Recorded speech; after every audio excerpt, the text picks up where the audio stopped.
Est-ce que c'est contre-productif de parler de racisés?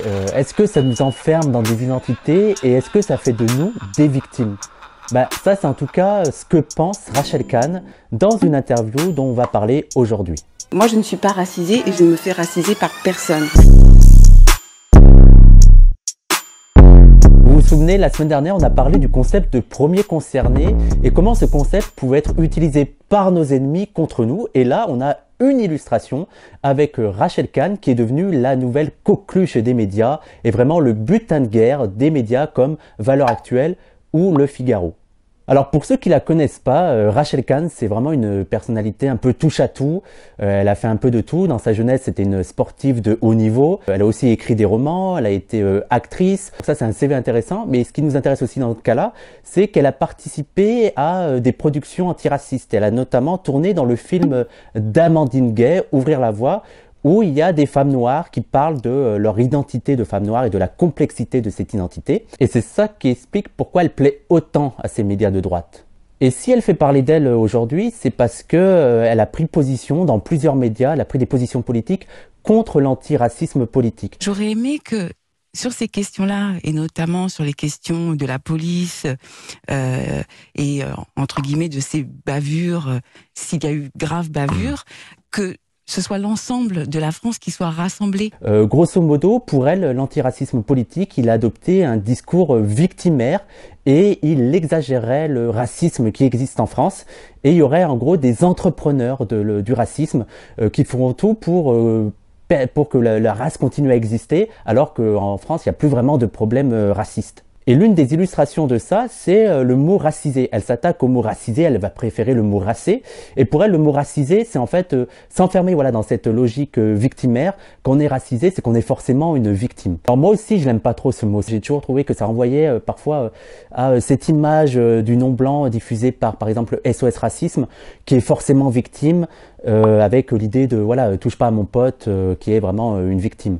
Mais la critique qu'on aurait, nous, personnellement, à parole d'honneur sur le mot racisé, c'est surtout qu'il donne l'impression que d'un côté, il y a les racisés et de l'autre côté, il y a les blancs. Et les blancs, en fait, ça ne serait pas des racisés, ça serait des normaux. Donc déjà, c'est problématique, cette idée de dire il y a les racisés, il y a les non-racisés. Parce que les blancs, ils sont aussi racisés. Et ils sont racisés positivement. Et ça, c'est important à mettre en avant parce que la race, c'est un rapport social. C'est ça qu'il faut se mettre en tête, c'est un rapport social. Et qui dit rapport social, dit rapport antagonique entre deux catégories. Donc là, ça serait les non-blancs et les blancs. Et rapport antagonique, et qui veut dire aussi qu'il y a un rapport de domination entre les deux. Donc c'est important de dire que les blancs aussi sont racisés. Mais il y a beaucoup de choses à dire sur le mot racisé, on reviendra sur tout ça et notamment sur d'autres notions, sur des personnalités comme Colette Guillaumin, de ce qu'elles entendent par exemple sur racisé et racisant. Ça sera des notions intéressantes à travailler, mais ça sera dans une autre vidéo. Là, on va se concentrer aussi sur les propos de Rachel Kahn où elle dit qu'en fait racisé, c'est tomber dans un discours victimaire. Est-ce que parler de racisé, c'est automatiquement tomber dans un discours victimaire? Eh ben non, pas tellement. Déjà parce que comme on l'a dit, pour nous, les blancs sont aussi racisés et on pense pas qu'ils sont victimes, mais aussi c'est pas tomber forcément dans un discours victimaire parce que c'est surtout l'intérêt de ça, c'est de mettre des mots sur des catégories sociales qui sont tues, surtout dans la domination raciale. Parler de racisé, c'est en gros mettre un mot sur des catégories qui sont dominées dans la hiérarchie raciale, ce sont les non-blancs.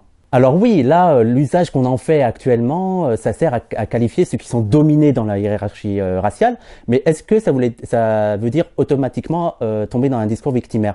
Est-ce que quand on parle de femmes ou quand on parle de prolétaires, on tombe automatiquement dans un discours victimaire? Parce que c'est aussi la même logique. Les femmes, elles sont dominées dans la domination de genre et les prolétaires, ils sont dominés dans la domination de classe. Sauf que quand on utilise ce terme, on peut avoir un discours très offensif. Et avant d'aller plus en détail, il faut déjà s'entendre sur le mot victimaire. En fait, les gens de droite, les réacs, les conservateurs, ils utilisent ce mot victimaire pour dire pour qualifier en fait les gens qui, selon eux, se plaignent pour rien en fait.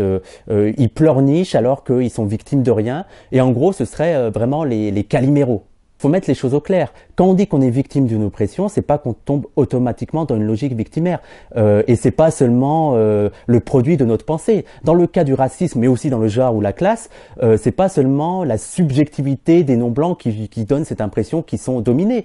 Il y a des données, il y a des chiffres, il y a des statistiques, donc il y a des données qui sont mesurables, qui prouvent que les non-blancs sont effectivement victimes d'une discrimination, d'une oppression, que ce soit sur le marché de l'emploi, dans l'accès à un logement, face à la police. Donc il y a vraiment plein de données qui montrent qu'ils sont vraiment victimes. Et là, ce que je viens de dire, c'est vraiment dans le cadre national, mais même à l'international, il y a toujours un rapport nord-sud totalement inégalitaire avec un impérialisme féroce de la part des puissances du Nord. C'est la France-Afrique, c'est le franc CFA, c'est de destituer des présidents, et c'est aussi les bombardements de tout le Moyen-Orient. Ça, c'est une réalité. Si quelqu'un se fait agresser et qui se plaint d'être agressé, il est vraiment victime, il n'est pas dans un discours victimaire, c'est juste qu'il constate qu'il a été victime d'une agression. Et en fait, c'est pas parce qu'on constate qu'on est victime d'une oppression qu'on devient tout de suite, qu'on tombe tout de suite dans une logique victimaire. En fait, constater qu'on est victime d'une oppression, c'est la première étape primordiale, essentielle, on peut pas passer par un autre chemin, pour pouvoir engager une action contre cette oppression. Et cette action contre l'oppression, c'est justement la lutte politique. Et la lutte politique, c'est important pour le dominer parce que c'est à travers elle qu'il retrouve sa dignité, qu'il retrouve sa force, qu'il retrouve sa puissance d'agir. C'est à travers la lutte que le dominé, il va vraiment retrouver une dignité. Et pour qu'il y ait une lutte, il faut déjà constater cette oppression, justement. C'est à travers la lutte, en fait, qu'il va ne plus être dans une posture défensive, mais vraiment dans une posture offensive où il va plus quémander, mais il va revendiquer, il va se battre pour ses droits. Et il va se battre avec tous les moyens qui lui semblent nécessaires, pour citer Malcolm X. Et je vous invite notamment à lire toutes les excellentes pages qu'a écrit Frantz Fanon sur l'importance pour le dominer d'entrer dans une lutte. L'objectif de la lutte, c'est la libération, mais déjà en luttant, il est déjà dans un processus de libération. Il se libère déjà en luttant. Donc ça, c'est important à mettre en avant. Alors non, on n'est pas des pleurnichards quand on parle de racisé. On met juste des mots sur une réalité sociale, sur une domination qu'on a trop tendance à taire. Et ces mots, ils sont importants en fait, parce que c'est à travers ces mots qu'on peut réfléchir sur nos conditions. C'est à travers ces mots qu'on peut penser vraiment notre condition et réfléchir sur les moyens d'émancipation. Mais moi, je suis quand même un peu triste pour Rachel Kahn parce qu'elle déteste tellement ce mot qu'elle essaye de s'en distancier. Par exemple, dans une interview qui est pas Le Figaro, qui est dans une autre interview, elle dit qu'elle est pas racisée et qu'elle se laissera raciser par personne. Et ben, je suis désolé pour elle, mais la racisation, c'est pas quelque chose qu'on choisit en fait. On est racisé indépendamment de notre volonté. C'est pas un choix politique. Les Noirs, ils ont pas décidé de dire bah nous on est Noirs. Les Blancs, ils ont pas décidé de dire bah ah non mince, les Blancs ils ont décidé au départ. Et on ne parle pas de la manière dont les Blancs ont été racisés, c'est-à-dire de l'invention de la race blanche. Et d'ailleurs, historiquement, en Europe, ça se trace. Vraiment, avec la traite transatlantique, le terme de blanc comme marqueur social, marqueur culturel, apparaît à ce moment-là. Alors, Rachel Kahn, elle refuse d'être racisée, mais à votre avis, pourquoi elle a une telle couverture médiatique pour dire ça, alors que ça fait des années et des années qu'on a ce discours sur les racisés, qu'il y a plein de gens qui le disent, mais là, ils ont choisi elle, et ils l'invitent partout pour qu'elle tienne ce discours. Et pourquoi ? Bah, tout simplement parce que là, c'est une femme noire qui le tient. Et donc, paradoxalement, là aussi, elle est renvoyée, elle est renvoyée à sa couleur noire, là aussi, elle est racisée. Et justement, les réactionnaires, ils sont contents de voir une racisée qui dit refuser d'être catégorisé comme racisé. Et en fait, ça me rappelle les propos de Sartre dans Réflexion sur la question juive, où il disait que c'est l'antisémitisme qui fait le juif.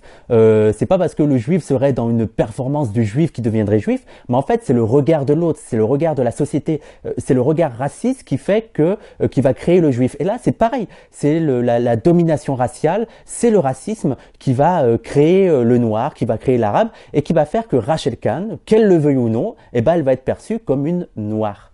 Et en fait, c'est le paradoxe dans lequel sont enfermés tous les non-blancs qui veulent faire de l'excès de zèle dans l'intégrationnisme, qui veulent montrer patte blanche aux blancs.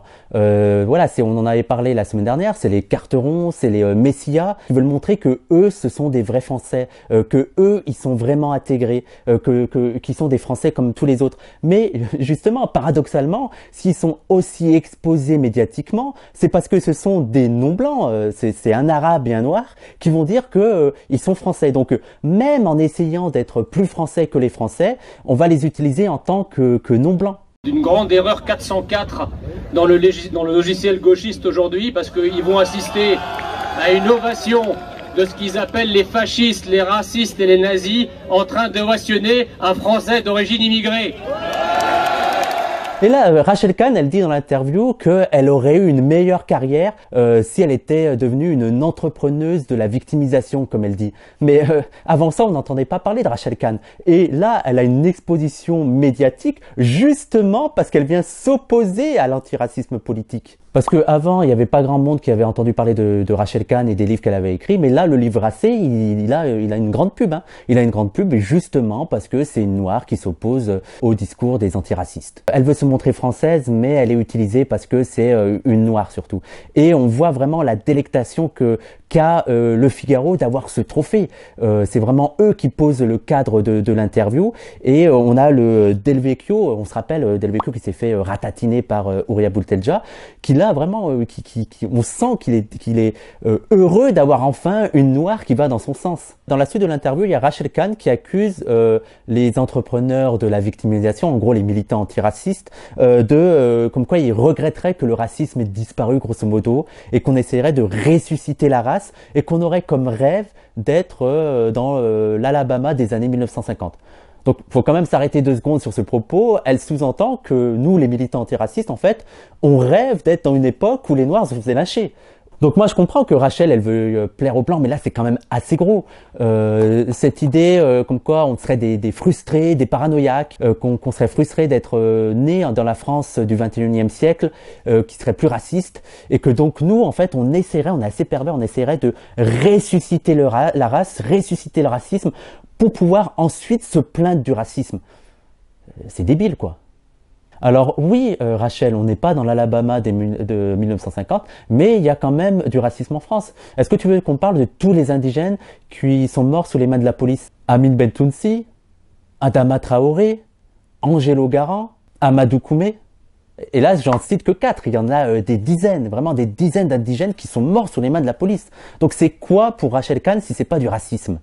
Mais en fait, ce qui est intéressant chez Rachel Kahn, c'est qu'elle est le symbole de la confusion qui est souvent faite par ceux qui critiquent l'antiracisme entre le fait de nommer les choses et créer ces choses. En fait, eux, ils ont vraiment cette idée en tête que si on parle de race, eh ben en fait, on va créer la race, on va créer le racisme. C'est pour ça qu'ils croient vraiment qu'avoir supprimé le mot race de la Constitution, ça a été un pas important pour mettre fin au racisme en France. Parce que eux, ils sont vraiment dans l'idée que si on parle plus de race, eh ben le racisme va disparaître de lui-même.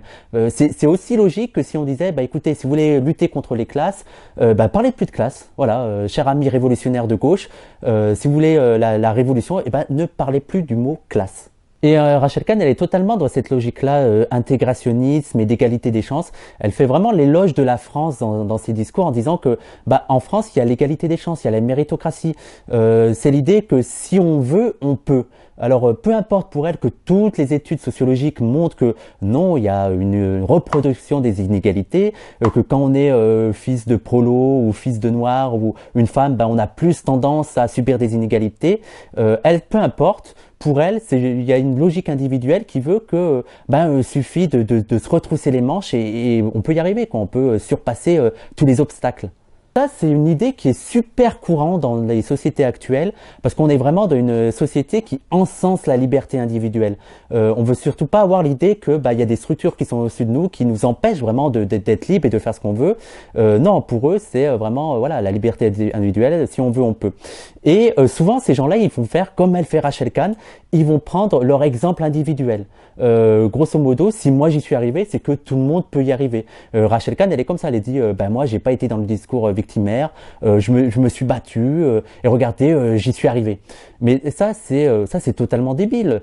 C'est comme si quelqu'un qui fumait des cigarettes disait que fumer, ça donne pas le cancer parce que lui, il a pas le cancer. Vous voyez un peu la logique? Il faut vraiment distinguer les parcours individuels et les tendances lourdes qu'on constate dans la société. Bon, depuis le début, là, je centre beaucoup sur Rachel Kahn, mais je veux préciser quand même que c'est important de dire que le problème, c'est pas vraiment elle. Rachel Kahn, c'est vraiment un épiphénomène là-dedans. Elle est plus une conséquence du racisme que la cause.